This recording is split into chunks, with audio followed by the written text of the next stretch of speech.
नमस्कार, the news देख रहे हैं आप। मैं हूं आपके साथ अर्जुन खजूरिया। वैसे तो दुनिया भर में जश्न का माहौल था क्योंकि तीसरी बार प्रधानमंत्री पद की शपथ ले रहे थे नरेंद्र मोदी।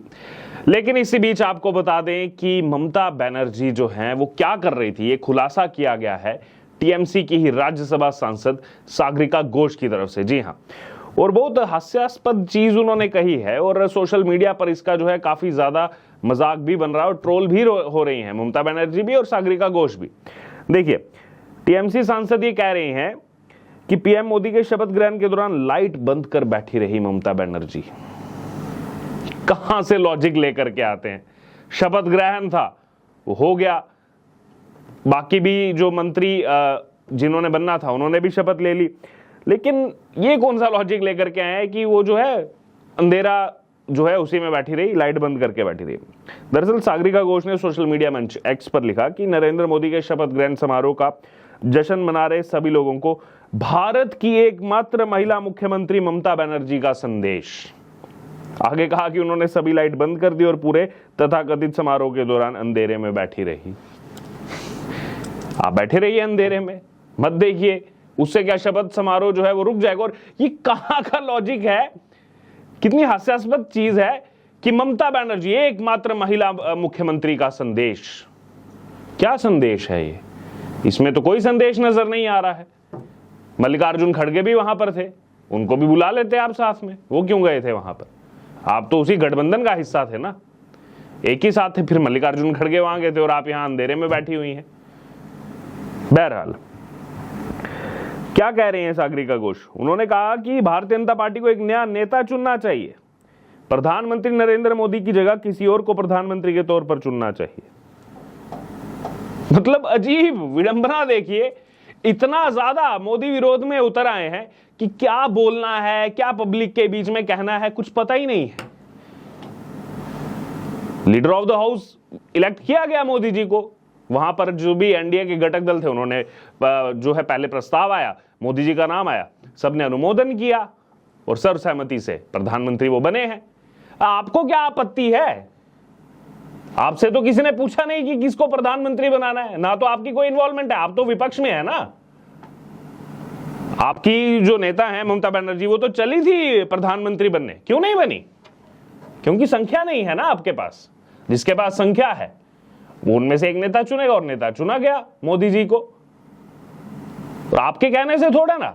देखिए, बाकियों को बोलते रहते हैं कि लोकतंत्र की हत्या, लोकतंत्र की दुहाई, ये देश जो है तानाशाही से नहीं चलेगा। तो लोकतंत्र ने जो जिसको ज्यादा सांसद दिए, बीजेपी को 240 दिए, आपके तो 29 ही जीत करके आए हैं। कांग्रेस की बात करें तो कांग्रेस के 99 ही जीत करके आए। और आप जितने भी आप ये मिले थे इंडिया अलायंस, आप सब भी मिला लो तो भी आप सब मिला करके भी बीजेपी से कम हो। तो लोकतंत्र में तो यही है, लोकतंत्र में लोगों ने जिसको जिताया उन्होंने सर्वसहमति से, जिसके पास बहुमत था वो प्रधानमंत्री बन रहा है। या अब ये पावर भी, ये जो है आपको सुपर पावर चाहिए कि जिसको सागरिका घोष बोलेगी, जिसको ममता बनर्जी बोलेगी, वही प्रधानमंत्री बनना चाहिए। ये आपके लॉजिक के हिसाब से तो यही समझ में आ रहा है इस समय। जनता ने अपना स्पष्ट मैंडेट दे दिया है। बहरहाल, उन्होंने कहा कि लोकसभा चुनाव में पूरा चुनाव प्रचार उन पर केंद्रित होने के बावजूद बहुमत हासिल नहीं कर सके। 29 सीटें जीतने वाले हैं, 240 सीटें जीतने वालों को ज्ञान दे रहे हैं कि बहुमत हासिल नहीं कर पाए हैं। आप तो दूर दूर तक किसी गिनती में ही नहीं है उस हिसाब से। तो कितने 29 है आपके, 10% से भी कम सांसद हैं आपके। कुछ तो शर्म करो बोलने से पहले। किसको बोल रहे हैं, क्या बोल रहे हैं? ये हेल्दी डेमोक्रेसी की बात करती है। विपक्ष को हो क्या गया है? ये बातें कैसे कर रहा है विपक्ष? अच्छा, आगे कह रही हैं कि ये जो पहले आपको बताया कि लाइटें बंद कर दी, अंधेरे में बैठी रही। फिर आगे उन्होंने कहा कि अयोध्या में हार गए, वाराणसी में लगभग हार गए, इतने कम वोटों से चुनाव जीते, खुद पर केंद्रित चुनाव अभियान के बावजूद बहुमत हासिल नहीं कर सके, इसलिए मोदी को बदलना चाहिए, भाजपा को एक नया नेता चुनना चाहिए। बोल कौन रहा है? सागरिका घोष। खुद तो चुनाव लड़ी नहीं है, खुद आइए ना। इतनी हिम्मत थी तो वाराणसी से चुनाव लड़ती आकर के। राज्यसभा सांसद हैं आप, आपको तो जनता ने चुन करके भेजा नहीं है। प्रोपोर्शनल तरीके से आप तो जो है वो संसद में पहुंची हैं और आप उनको ज्ञान दे रही हैं जो अपने जीवन में कितने चुनाव लड़ चुके हैं और हर एक चुनाव जीता है, और चुनाव जीत करके या तो मुख्यमंत्री बने हैं या तो प्रधानमंत्री बने हैं। हर कोई एक्सपर्ट है अपने हिसाब से ज्ञान देने में। खुद कभी चुनाव लड़ा नहीं, खुद चुनाव की महत्वता जानते नहीं। अरे एक वोट से भी जीत होती है। एक वोट से ही जो है अटल जी की सरकार गिरी थी, एक वोट से। यहां पर तो फिर भी 1.5 लाख वोटों से जीत हुई है। यानी कि फिर आप बोल दीजिए कि जितने भी तृणमूल कांग्रेस के जो सांसद 1.5 लाख से कम वोटों से जीते हैं, आप तो कम वोटों से जीते हैं, आप इस्तीफा दे दीजिए। लॉजिक तो यही कह रहा है सागरिका घोष का इस समय।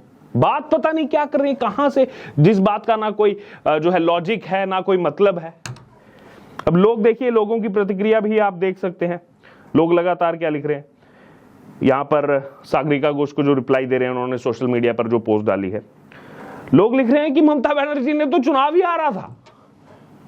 आप सब भी जानते हैं 2021 का जो चुनाव हुआ था पश्चिम बंगाल का, ममता बनर्जी वो चुनाव हार गई थी, जिसमें वो मुख्यमंत्री पद के लिए जो है चल रही थी। शुभेंदु अधिकारी ने उनको चुनाव हरा दिया था, लेकिन वो फिर भी मुख्यमंत्री बनी। फिर 6 महीने बाद दूसरी जगह से चुनाव जीत करके पहुंची। क्यों लड़ी भाई, बताएंगी सागरिका घोष? जब लोगों ने तो स्पष्ट मैंडेट, बहुमत तो छोड़िए, लोगों ने तो चुनाव हरवा दिया ममता बनर्जी को, लेकिन सत्ता की लालच में बनी, आप मुख्यमंत्री बनी और जाकर के फिर दूसरी जगह से चुनाव लड़ा आपने 6 महीने के अंदर, जो संविधान कहता है, जो संविधान ने शक्तियां दी हैं। लेकिन ये विरोध में इतना ज्यादा आ चुके हैं कि इनको पता ही नहीं है कि बोलना क्या है। खुद का मजाक खुद ही बना रहे हैं, राज्यसभा सांसद होकर के। और बातें सुनो इनकी, लोग जिस हिसाब से इनको ट्रोल कर रहे हैं। एक और यूजर हैं, वो क्या लिख रहे हैं, वो भी यही लिख रहे हैं कि नंदीग्राम में तो हार गई थी ममता बनर्जी, फिर क्यों बनी वो मुख्यमंत्री पश्चिम बंगाल की? तब कहां गई थी आपकी डेमोक्रेसी, लोकतंत्र, जो तमाम आप बातें करते हैं। बहरहाल लगातार यही चीज वो लिख रहे हैं।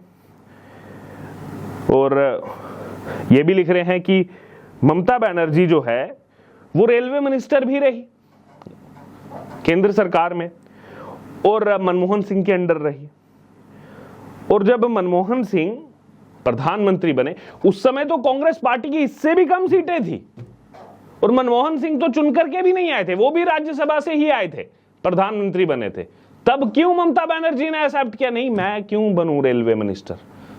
तब तो लालच था, तब तो सत्ता का मोह था, तो रेलवे मंत्रालय भी लिया और इस्तीफा भी नहीं दिया। तब लेना चाहिए था, अगर आज के हिसाब से बात करेंगे। बहरहाल तो ये देखिए, लोगों की ये प्रतिक्रिया सामने आ रही है। और ये जो लॉजिक बार बार दिया जा रहा है टीएमसी की तरफ से, सागरिका घोष की तरफ से, ममता बनर्जी की तरफ से, क्या ये दर्शाता है? क्या लग रहा है आपको? आपकी क्या राय है इस पर? ये सब बता करके क्या साबित क्या करना चाहते हैं, या फिर उल्टा अपना ही मजाक जो है ये बना रहे हैं? देखिए, हमने आपको बताई ये खबर, ये क्या कहा गया है राज्यसभा सांसद की तरफ से। चुनाव लड़ा नहीं है, कुछ पता नहीं है, और बोल रहे हैं कि मोदी लगभग हार गए थे तो बदल दो उनको। सबसे पहले तो अपने पर अप्लाई कर लीजिए। ममता बनर्जी तो चुनाव हार गई थी, पहले उनको बदल दीजिए। बहरहाल क्या कहना है आपका इस खबर पर, क्या आपकी राय है? आप जरूर हमारे से कमेंट बॉक्स में शेयर करें और बने रहें द न्यूज़ के साथ। धन्यवाद।